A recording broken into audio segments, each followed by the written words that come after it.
Leogang World Cup wasn't quite the one this year. No, it's definitely not how I wanted to be talk of the town.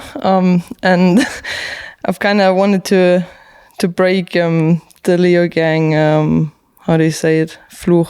The curse. The curse. Yeah, because the same corner's taken you out the last 2 years, right? Well, this corner hasn't taken me out last years. I'm not proud to be now in the books of sending it over the wall, right? But I've had a couple of bad races in Leogang since 2020, actually, and I was ready to have a good one this year. We have to wait another year now. To be fair, I still don't know 100% what went on in my head in that moment. What I can say, I've been kind of way too excited the whole weekend. I've been in a really positive mood. I've taken a lot of positive energy from the last races. I've had good result in Poland. I've seen my paces there in Ludanwe, and I was ready to get another good result in Leogang. And obviously it's kind of a home race. There's a lot of German speaking people there, friends from home are there, so I was really excited. And I could tell already in qualies during my warm-up, I was kind of over the edge a little bit, so I tried to calm myself down, and then my quali run wasn't that good, still got 6, and I was like, okay, cool, I'm through quali, so that Q1, Q2 is actually putting a lot of pressure on you. Yeah. And I kind of chilled out actually a little bit, but then obviously it's race day, you're trying to push the limits a bit, you're trying to find this extra little bit of speed. And we had tailwind on the motorway. For the first time I cleared the second wooden jump after the stump, so I was super hyped after that. You can hear my GoPro, I'm like, oh yes baby. So I was frothing on the motorway, and I think like that excitement, like the overall excitement on the weekend, that excitement after clearing the jump, extra bit of speed because you clear this jump, and then tailwind. We had tailwind for the first time.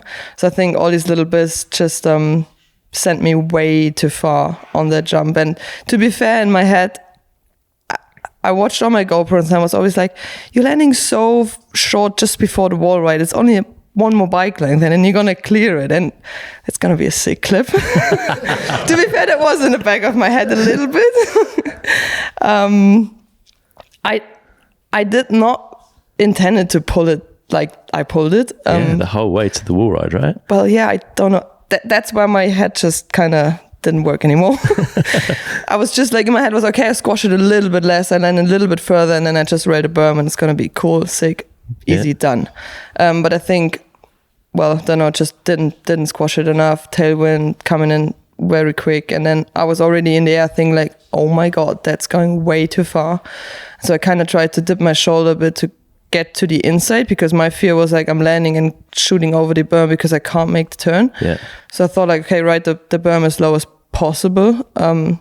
So that was one mistake. And the other mistake was I kind of whipped the jump a little bit and my back wheel came a little sideways. And with that speed, you're not allowed any mistakes. Yeah. So I came in I landed not ideal, kind of bounced a little bit and just bounced way too low. And this G-forces at the bottom in this wall ride, like I could not handle them. My legs just collapsed. I was bouncing on this rear tire. My whole pants are ripped, and then consequences was just going straight over the berm. And worth pointing out that it's about 60 kilometers an hour coming into this turn, and the top of it's probably 20 feet high. I would say so. Yeah, about that. And you went over the top. I went over the top, and from like. I was in the air falling and then my memory cuts. I don't remember anything from on there, which is good. Yeah. That's what I like about such crashes. If you lose consciousness, you don't remember the bad stuff. So you were out for a while though, apparently. Yeah, apparently like 2-3 minutes fully out, and then I came back, but I don't have any memory until I was down in the first aid pits. So I lost about half an hour, 45 minutes. I was pretty lucky that our junior, he was filming, actually, he was about to film the next corner. He saw me flying off the wall ride and thought like, am I dreaming? Like he couldn't believe his eyes. And then it clicked straight away in his head and he just let his phone down and just ran up to me to help me. And he was the first person there and he took good care from what he told me, because I don't know.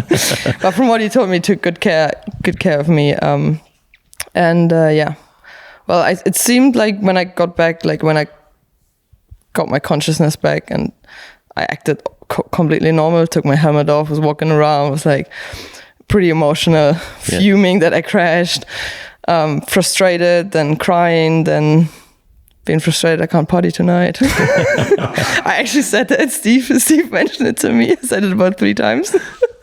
Amazing.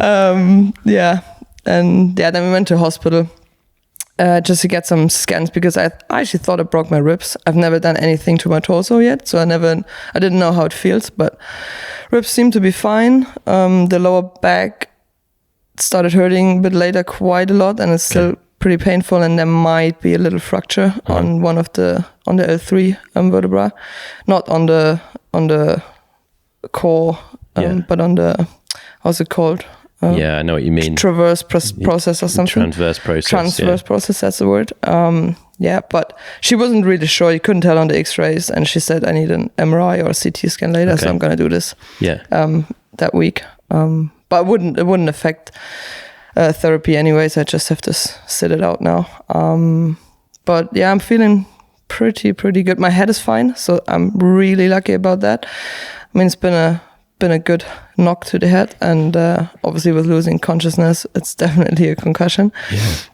But already in the evening, I could feel like I'm actually all right. I had a couple concussions in the past, and from how it's been in the past, I could tell this one should be fine. But you never know. Every concussion is different, and can still be the case that symptoms gonna come in the next couple of days, but so far I'm good. Yeah, and you were in the new Fox full face as well, right? I was in the new Fox helmet. I actually only got to see it shortly in the first aid pit, and it seemed like a little bit of paint job was missing at the back of the head. Mm-hmm. But the shell, what they were saying was all right, but Fox already took it to the States, so didn't see it again in the helmet. So they're going to take it away and analyze. Yeah, and look exactly. At that. They wanted to keep it and to analyze it and everything, but helmet saved me for sure. And to be fair, I think I got really lucky where I landed. The grass behind this wall ride is kind of soft. It's long and soft, right? Big meadow.